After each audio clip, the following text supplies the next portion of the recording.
You're watching the HiFi Critics, on location in beautiful Seward, Alaska.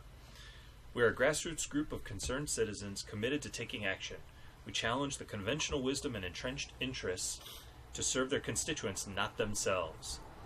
Inspired by the McLaughlin Group's sharpest minds and hardest talk, and the vinyl industry's analog beauty and timeless artwork, we present the HiFi Critics. Track 1. Now note that we're on location in Seward, Alaska, so we're going to do some an Alaska-themed broadcast. So I want you both and our heroes to know that. Mm-hmm. All right. Question 1. 4 years ago, recreational fishing limit was 2 halibut per person per day. Okay, understand that? Yes. The Alaska Board of Fisheries, that was any size. Last year, the limit was 2 per day, with 1 less than 29 inches and 1 of any size. This year, it was further reduced to 1 28 inches and then another 1 of any size. At the same time, since 2014, the commercial catch quota was increased by 10%, representing 81% of all halibut caught. 81%. Why is it that the federally managed Pacific halibut fishery is backing big halibut at the expense of a Cabela camouflage-wearing Joe Q public? And we'll start with you, Pit Boss. I honestly could not figure out why they're backing big halibut. I think it's always about backing big business and just crushing the little guy. There's enough to go around for everyone. I think that tourism and sport fishing also has could add a lot of revenue to the economy here in the state, and I think it's the wrong direction. Have you ever fished recreationally anywhere else?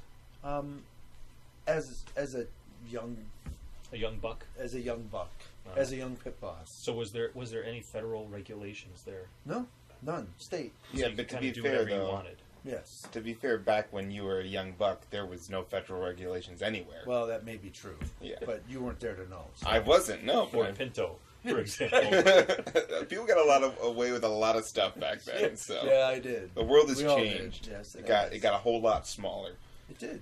Okay, Corte Madera, your turn. Thank you. Yeah, as a bedwetting liberal, I'm going to go out right away and say that I think that overfishing is a major concern, and managing fishing of any kind, and they did drop it. Over the last 4 or 5 years, there's been drops and increases in the percentage that's allowed.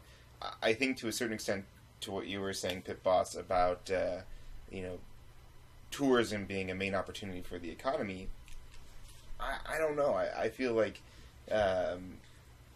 big business, big halibut is actually going to generate more revenue for the state of Alaska in the long term than tourism is, because, even here, how many people are going out a day? You have boats of 6-packs. How many boats do you have? How much money do you actually need to earn in order for there to be revenue, and how many jobs is it actually creating? Let's say you have 6 boats, that's 6 captains, maybe that's an extra 12 hands or something like that, as compared to a major commercial fishery, which has got hundreds of people. But if the fishery is supposed to look at the available population of fish for either sport fishers or for the commercial industry, the halibut fishery itself is 10% of all the 19% in this area. 19. It's actually decent size. Okay, well, I was basing that on the 2014 numbers that I saw. So even 19%, if you backed off, say, 10 or 15% of what the commercial fishery, how the commercial fisheries went up this year, and gave an additional of that, gave 5% to the tourism and the sport fisheries, it'd still be a net drop where you'd be protecting the fishery, but you'd have a more robust sport fishing industry, because now you wouldn't have these limits that are kind of strangling the sport fisheries. The charter industry. Yeah, the charter industry. Yeah, so let me add a little more color to this. So the federal guidelines are set for the total amount of halibut to be caught. And so the 19% for the sport fishermen versus 81% for the commercial is, that's set at the actual federal level, believe it or not. But where it really hurts us as Joe Camouflage wearing Joe Q Publics out there is that the state, it's the Alaska Board of Fisheries, is the one that's setting the size restrictions. So it's actually the state that's doing this to us. Even though the amount of fish, or I think it's the pounds of fish caught, is not changing, it's the local guys who are saying, hey, we know better than the federal guys how to set the limits and how to sort of distribute the to keep the fisheries good. Right. But for us, at the end of the day, we're paying a good amount of money to go fishing. We want to catch a nice fish. Absolutely. Or two. And I'm just saying that, a few years ago, we used to be able to catch two, any size. So we could take home 30 pounds of halibut from one fishing trip. Fillets, that is. Mm-hmm. And feed our family and feed ourselves and feed our cats and our dogs, Even the Asian sea bass in Lake Michigan and Mississippi River. Sure. Yeah, carp. Well, call it what you want. I prefer Alaskan sea bass to bottom feeder. It's all in marketing. But isn't that what halibut is? Is a bottom feeder? Yeah, but you got to give it a create. I mean, is halibut not a nice name? Where you hear the word halibut and you think, savory. I think halibut as in just for the halibut. Oh yeah, that's a joke from like the 50s, right? Sure, when you were growing up. This is true. Yeah. It's been around a while. Listen, I think that the state has a right to dictate what they want to dictate when it comes down to it, and as I know we'll get into Well, that seems like a very interesting change because, I think you started out as didn't you say he was a bedwetting liberal? Yeah, very much so. So, But do you want to check his diaper later? Yeah, I'll pass on that. Not me either. But Oh. AC Slater. Okay. intern. But again, I think that there's an opportunity to do both. I think there's an opportunity to protect the fisheries, and as well as get more revenue into the state. Yeah, the big halibut is going to, the big industry. There's a lot of jobs associated with people going out and, catching the fish, all the processors, everyone that's engaged. But I think if you reduce that top quota for a while and give a little bit to the sport fishers, get a little bit more people coming in, if you relax that quota and actually attract people in, those pounds of fish are still going to get processed. Yeah. It's only going to be the commercial fishers, those actual boats that go out.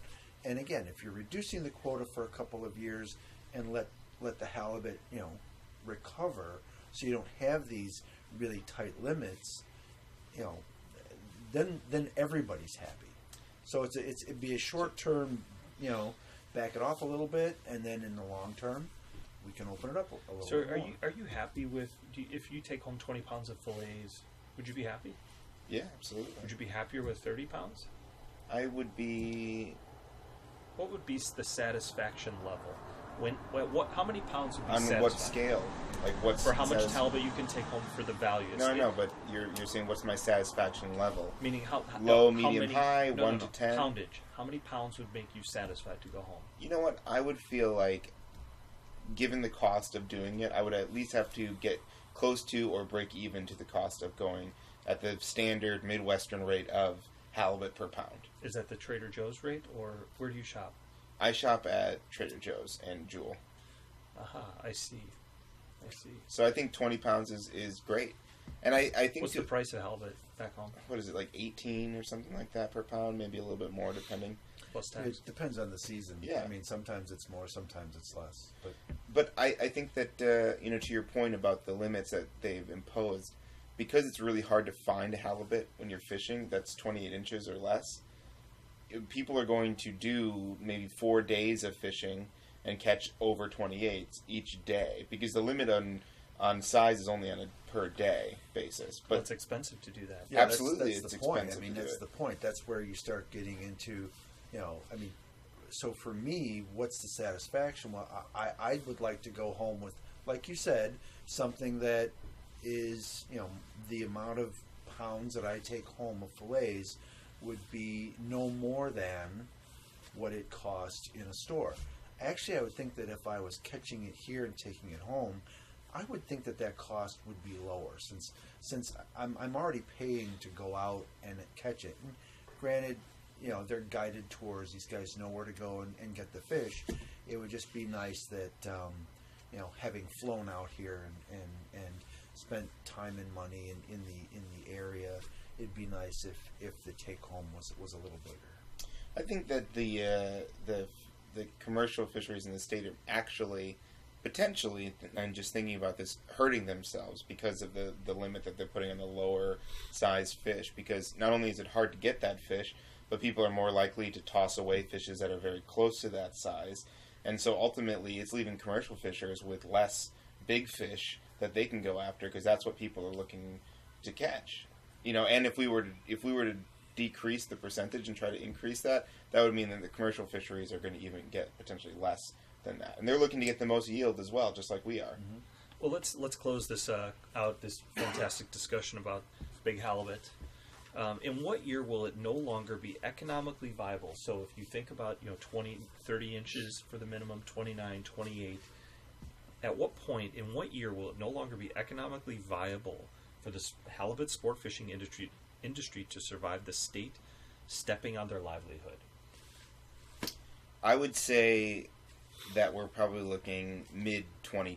Because you understand what I'm saying. So if it becomes so small, that second one, you got to shoot the moon on the first one, and you basically have to go farther out, and it's really hard to find a 40-pound gas halibut. costs. Yeah. You think about the deck hands. So you said mid-2020? I think 2025 will be the latest that it dies. It could probably die out sooner if this continues, especially if they start dropping an inch every single year like they have been doing. At that point, then you need to increase the limit to 3, and you can have 2 under 27 or something like that, and then 1 over. Get very little halibut off. Well, right, and lays off the small ones. Right, and I think that's like the problem is, again, finding a 27-inch halibut out there. I mean, we were out for 4 hours fishing, and we caught 2 under 28s. Yeah. So I think there's a couple things to this that kind of causes to become, it kind of implodes upon itself, because as the limits decrease, less people are going to come out. So a lot of these guys that are deckhands, they're going to go back to the commercial fisheries. They're not going to be able to make a living here locally. So there's going to be fewer charters going out. So the cost is going to go up because there's going to be more competition to get on those. And the limits are going to keep strangling how much you can actually take out of the ocean. So, to be honest, based on what happened this week and this year, I think we're pretty close to there. I think the fact that it was hard to find a 28-inch halibut, it really indicates that you're going to get one fish. Yep.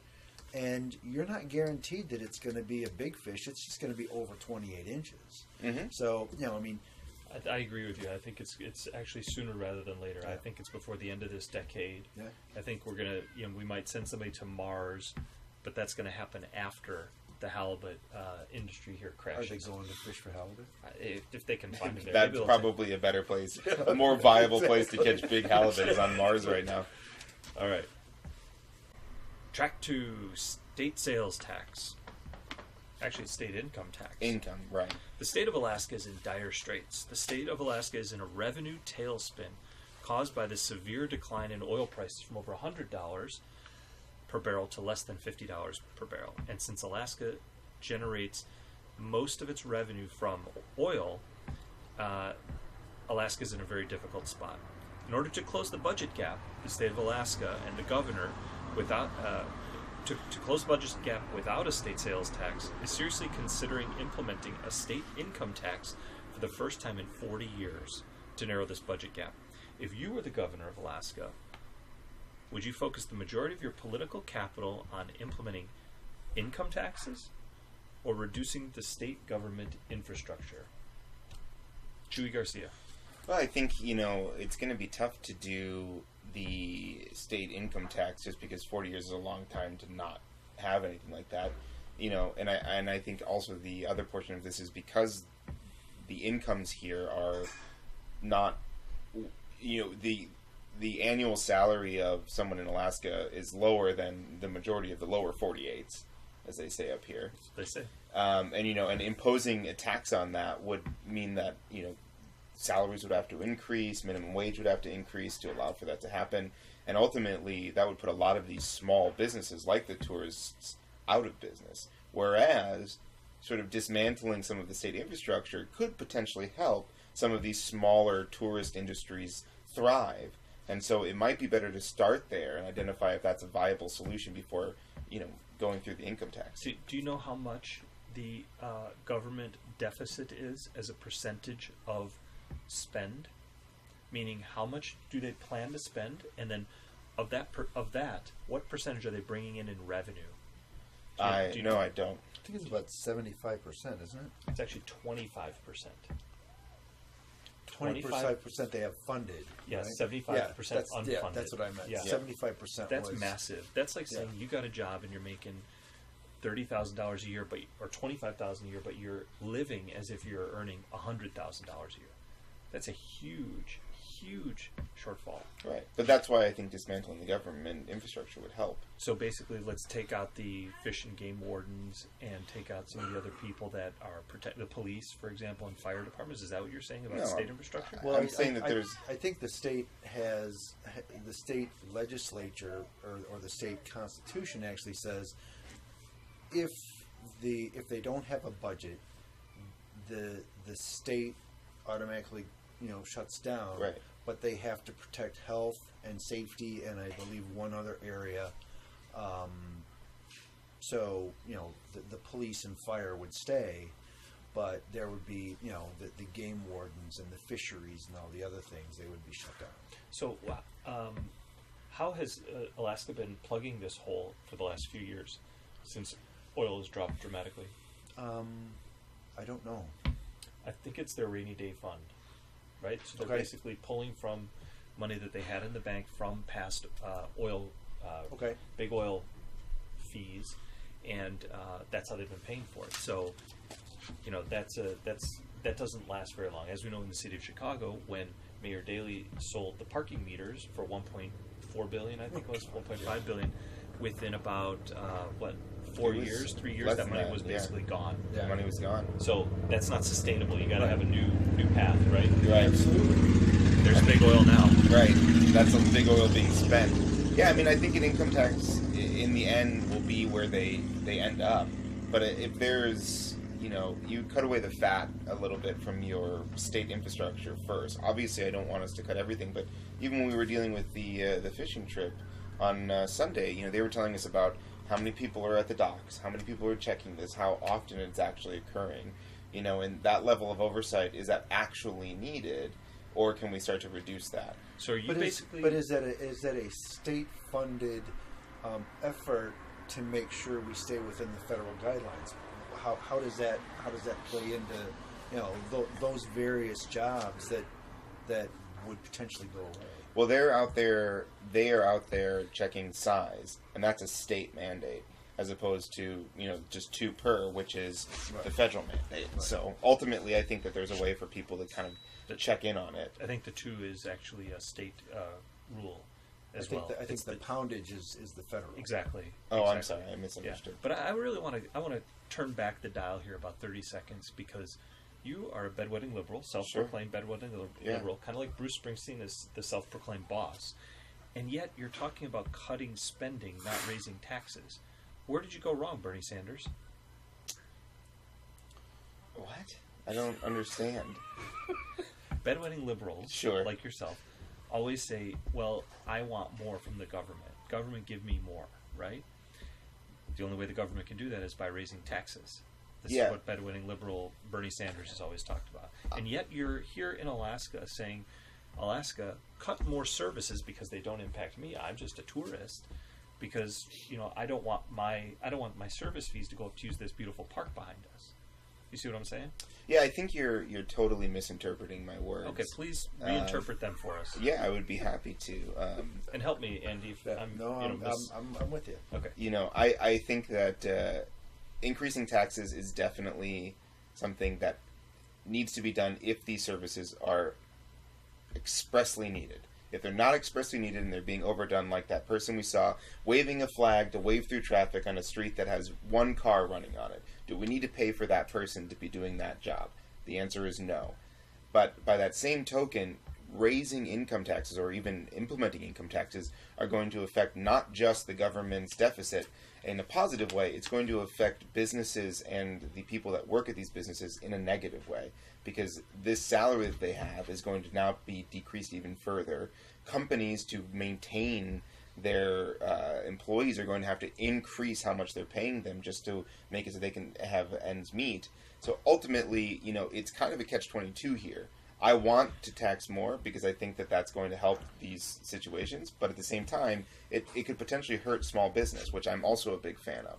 Your adopted home state of Illinois, how would they handle this problem? What are some of the solutions that they've come up with in the past? They cut schools. But that was a city of Chicago thing. You want me to do great state of Illinois? Great state of Illinois. Outside the city of Chicago, I can't attest for how great Illinois is. What are a couple of ways that the great state of Illinois has filled its budget hole in the past? Gridlock. Well, that happens no no matter budget. what. No That's budget. what So I don't know that they have. And just to kind of get back to a couple of things that we were talking about. So there are 4 big industries in Alaska: tourism, fishing, oil, and mining. So with those 4 being the mainstays where Alaska's getting its revenue from, with oil tanking, That's a nice pun, by the way. Yeah, very nice. Thanks. You went right by me. Yeah.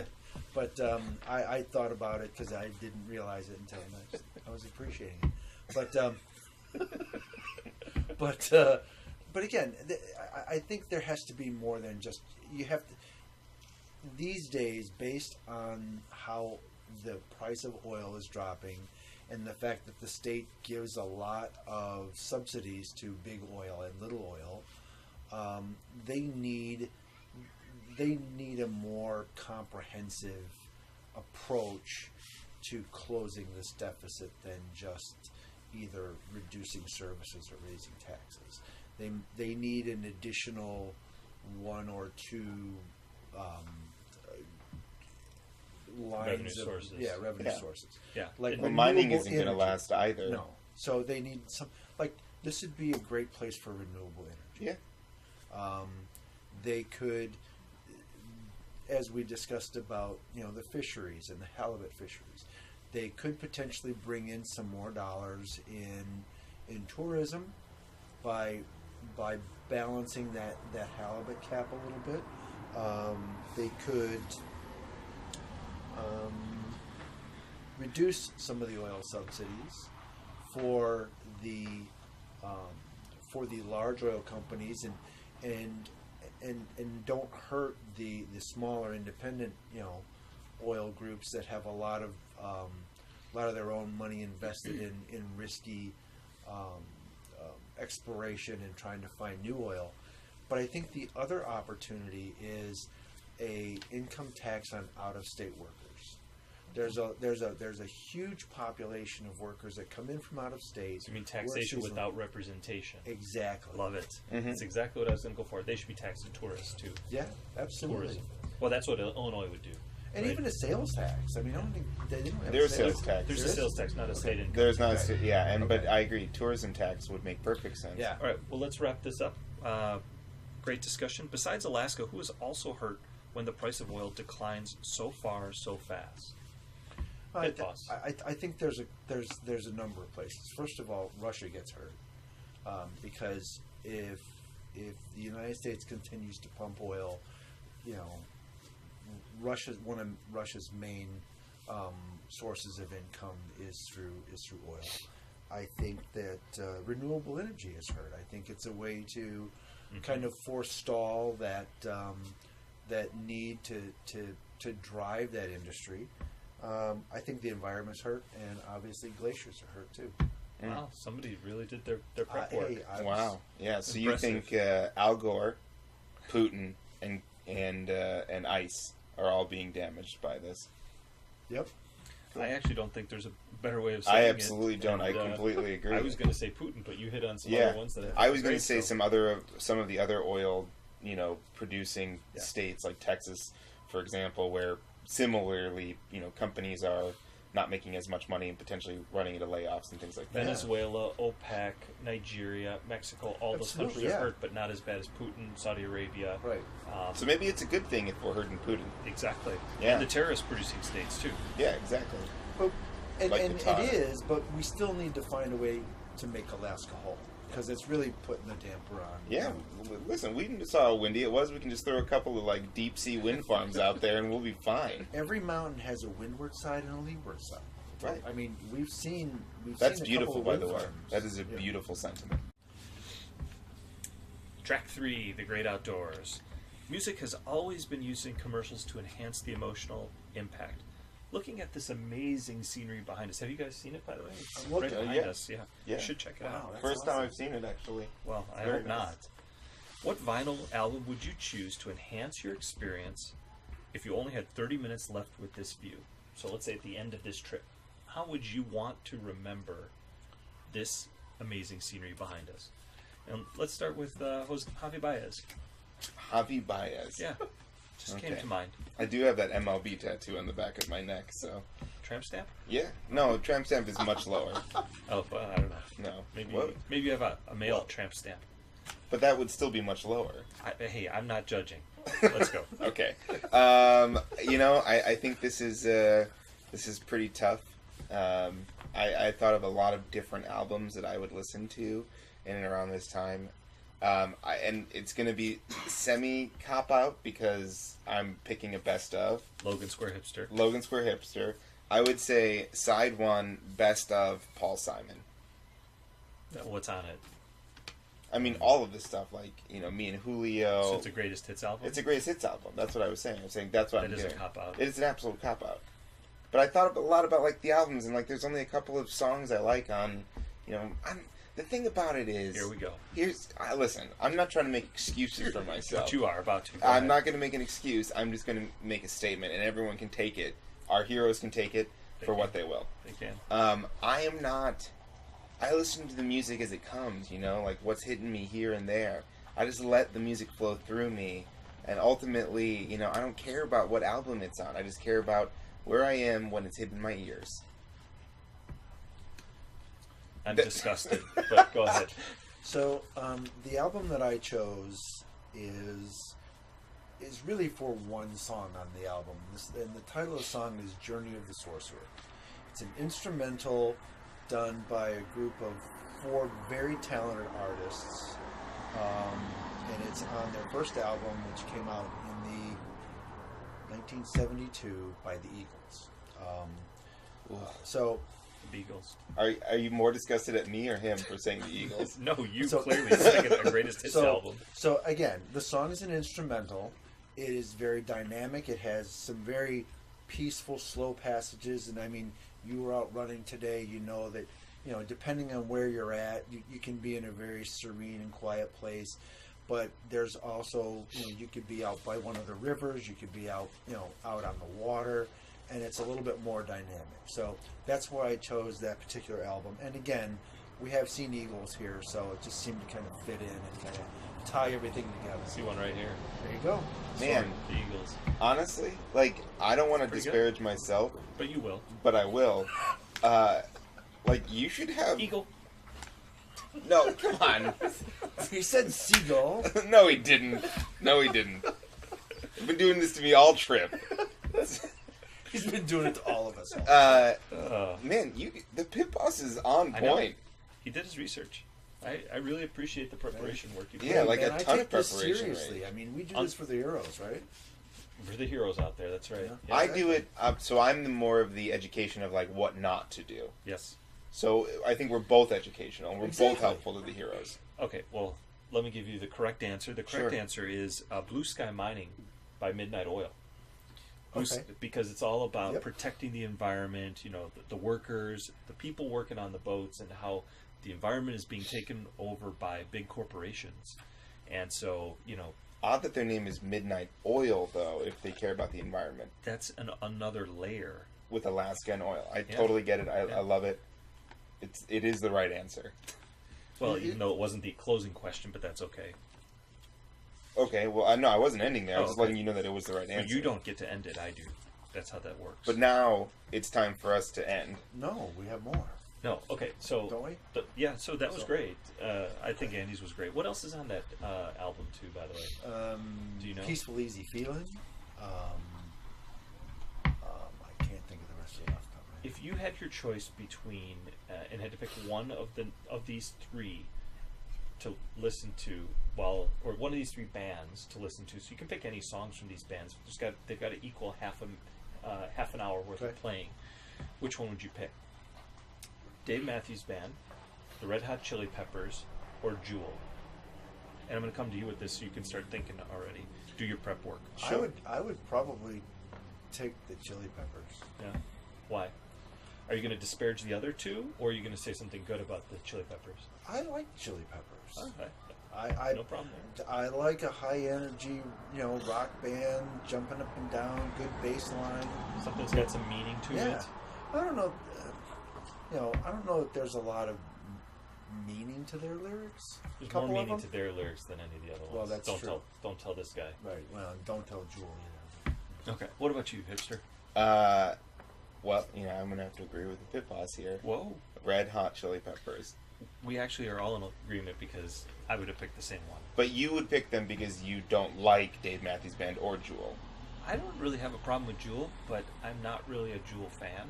Sure. So I don't own any of her stuff. I even forgot who she was until, we started prepping Right. for this show. Yeah. This But broadcast. I'm not a fan of Dave Matthews. No, I could care less about them. But So Dave Matthews went on a crab boat and got his leg wrapped in one of the ropes that's tied to a pot that just got thrown over and dragged into the bottom of the Bering Sea. You guys be okay with that? The whole band? the whole band. Yeah. Honestly, I would be Are okay they with. on the rope or in the pot as bait? However you want them. I prefer them as bait. Okay. I mean, Honestly, at least they're productive. If the True. entire band had this happen to them, And friends. that's natural selection then at that There point. you Because go. you can't if there's 30 people getting their foot I tied don't up. even know how many are in that. No, There's- who I think knows? there's like two or And three. karma, Yeah. tied into that. Right? Yeah, well, because they Natural did drop selection that and load karma. of their they their did drop tour the bus load, yeah. down on a boat as That was well. a deuce. They dropped the They deuce. dropped a deuce. they did. All right, the closing By the way, question. Californication is the album I would listen to. Oh, good. Congratulations. Closing question. If Jewel weren't a singer, what would her occupation be? Oh, I have the perfect answer for this. So should we go to the pit boss first then? Please. Okay. I think she'd either be a rancher or she would be a sport fishing guy. Why? Because what else is there to do here? And we're talking about Jewel because she... Is from Alaska. There we Well, actually born elsewhere. Yeah. But, She's known as she's- an Alaskan. and her home is in Homer, so she's a Homer. Yeah. And fishing is big there, so I would think that she would be one of those two, either a Yeah. rancher because that's what they have in Homer. I was gonna say she'd be a guide, whether it be like on land or on one of the boats, like the tours to the glaciers and things like that. She might even be a singing guide. Well, but here's the thing. I don't think she'd sing. I think it's a completely different life. But as her music takes us on a journey, she would then also take us on a journey in real physical life as a guide of some sort. So she'd be a tour guide for tourists. Would she be a tour guide because you were a tour guide? No, Is she'd that be where you kind of a tour guide because since her music now takes its listeners on a journey, she is then going to take people on a physical journey if she weren't able to sing. She needs to lead people down a path, and that's what she'd do. Okay, well, actually you and I surprisingly agree. Wow. Because- that is the first time. I'm not sure it's the first time because we all agreed about Red Hot Chili Peppers. No, just a it's the minute second ago. time. But anyway, what she would be, and Pit Boss, you'll understand this. Avi Baez, you won't get it. Please. Taco Burrito Palace #2, but Mhm. she would be a cashier at Safeway Oh yes. in Homer. Oh, There we go. yes. Because she's very talented, she's entertaining, she's got a good beat you can dance to. And the Safeway in Homer has the best entertainers. Yes. So for you heroes out there, if you want to spend a really great vacation, go to Homer and hang out at the Safeway on Friday nights because there's somebody really special there for you. Wow. All right, let's close it out with the bonus track. So the bonus track. Who is the greatest Alaskan in U.S. history, and what did they do to deserve such an honor? Who would like to take that one first? I will jump right in. Okay, the water's cold. Go for it. Wyatt Earp. Wyatt Earp was born in Nome, Alaska. Oh. And he became a lawman, and he brought law to the West. And he gave us one of the greatest movies of all time, Wyatt Earp. Because he's coming... Starring Kevin Costner? No, Kevin Costner was not in that. Wasn't he? No. Wyatt, yes, he was in that. Yeah, I think you're thinking of the movie we were talking about the other night. No, that's Tombstone. But Wyatt Earp Kevin Costner may have played one of the brothers, but it was the guy from Escape from New York. Okay. He was Right. Wyatt Earp in it. Okay, anyway. Anyways, but he's coming, and hell's coming with him. Okay, well, it's a good place to start. I also thought that Wyatt Earp might be the best Alaskan, but when I started thinking about the history of the state and who the greatest person had the most influence, I don't even think this person was from Alaska. Uh-oh. I But think it he's was- got mine. I think you picked mine. But it's William Seward. Damn it. Because, first of all, it was a land grab, Almost like a cash grab. almost like a cash grab. Two, he removed Russia from the North American continent because it was their property. And Whose Secretary of State was he? And how much did they pay for the state of Alaska? Or the territory of Alaska at the time? I didn't do that much research on that. It's President Johnson, Andrew Johnson, and $7 million, 2 cents an acre. April 9th, 1867. That's a good Because deal. that is exactly who I was going to pick. You are completely right. But I'm going to pick somebody else that I was wondering if you two fine gentlemen would pick, and it's Benny Benson. Does anybody know what Benny Benson's done? I did see that name when I was researching, but I don't remember. No, I didn't. He's a native Alaskan, like before it became a state, and he was a 12-year-old school child who designed the flag of the state of Alaska and won a Nice. contest. Benny Benson. I like that flag. That's a nice It's a flag. great one. It's a good flag. I just bought a pin with that flag. I have the pass Congratulations. with that flag. Yeah. Did you get the we're full? No, I didn't get that one. Okay. But I got the Alaska state. Good boss, you were totally on point on this one. You even stole my best answer. I didn't think anyone would come up with.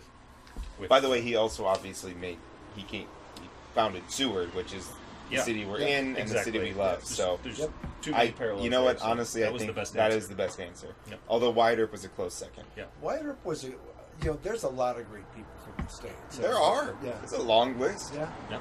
All right. Well, thank you, gentlemen. Another fantastic episode. And engage with us on Twitter and Instagram at HiFi Critics and on YouTube at youtube.com/HiFi Critics. Send us your track topics via the hashtag AskHFC. And we would like to make a special mention for the recently departed Adam West, the original Batman.